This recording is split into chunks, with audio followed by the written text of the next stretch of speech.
to believe in a society that regards human dignity, not just economic efficiency.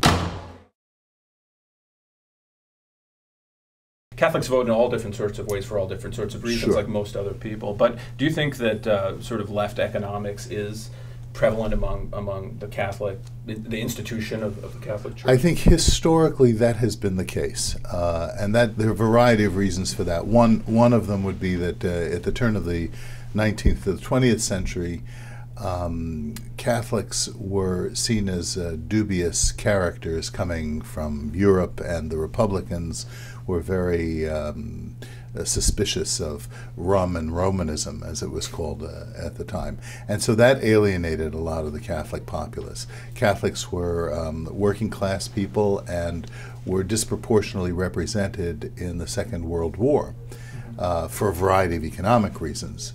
And then when they got out, the Democratic Party was there welcoming them. So I think there is this historic institutional alignment with the Democratic Party and Roman Catholics.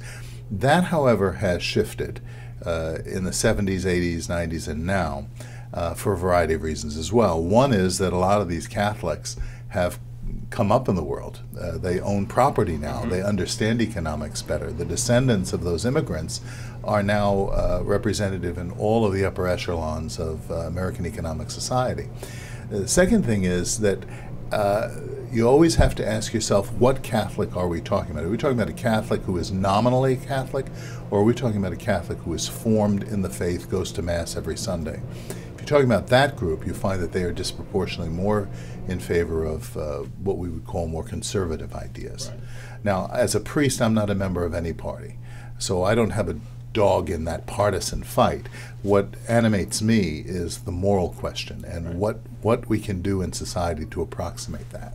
And often, at least, we both grew up in New York, I think, Yeah. and over there, politics are very local, and it's not as ideological as many people think. Right, There's the Irish; they voted Democrat, and they had their unions, and there were different reasons for why you would join a party than just some sort of larger ideological struggle. Yeah, Precisely. So you talk also about. I'm sorry. I was going to say, and that New York experience bears on the book, because in the book I describe my encounters with people. As I was a kid, the lady right across from our apartment had an identical apartment. I call her Mrs. Schneider in the book. She was making these wonderful European pastries called rucola, and she handed me some of them, and I saw on her arm some blue tattooed numbers. And I went and asked my mother what that was about, and that was my first lesson in moral philosophy. And that kind of experience, being among people, my peers whose parents had survived the Holocaust, coming to the United States for refuge, for safety, really embedded in my mind a certain moral sensibility in terms of society. I wouldn't have described it that academically then. My mother certainly didn't when she explained to me what happened, but I think this disposes me to believe in a society that regards human dignity, not just economic efficiency. And it just so happens that I found them both in the free society. Right. And you talk about dependency and how, I guess, immoral it is in a way. And since we're on the topic of religion, Maimonides, I think it was, who said that he laid out charity into 7 different levels, and the first level is to give someone a job. The highest level of charity is to give a job to somebody. But we're not doing that, it seems to me now. We almost value dependency as some sort of moral imperative for government. Well, it kind of, the way I put it is like one of these little quips, but some liberals value the poor so much they create programs to ensure we have plenty more of them. And this is a sad state of affairs. If you really believe in the dignity of a person, you don't go in and do for them what they can do for themselves. That's an insult. Right. I learned that as a kid, when you're going to help a blind person cross the street, you don't take them by the arm and walk them across the street. You offer. Right. You see what they need, and then you help them. And another key element that you talk about is, that underlies religion, but also I think freedom and liberty is free will, is being able to make a choice and make the right choice. And then you talk about coercion and taxation and those sorts of things. How can you have virtue if you don't have freedom to choose the right? Liberty is a vacuum. It's a vacuum that needs to be filled. So it's not a virtue in itself.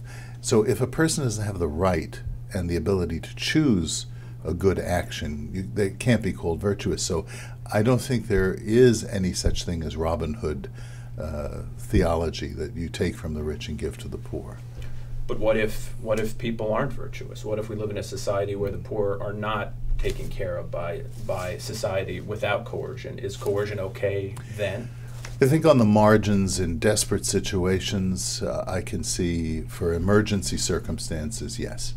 But that's not what we're talking about in the United States when we have built a permanent welfare state where the expectation is that the government becomes the resource of first resort. I think you have a higher chance of meeting the needs of the poor directly and indirectly by having them live in a free and prosperous society where there is a superfluous amount of wealth than living in a command and control society. If people are neglected in the free society because of what I would say is original sin, that we're all sinners, I think we have to keep in mind that bureaucrats and politicians are not immaculately conceived either. So if you have that original sin operative in the political sphere, what happens there is it metastasizes, it socializes. Whereas at least in the free society, where people are sinning, the sins are private and can be competed against, so to speak.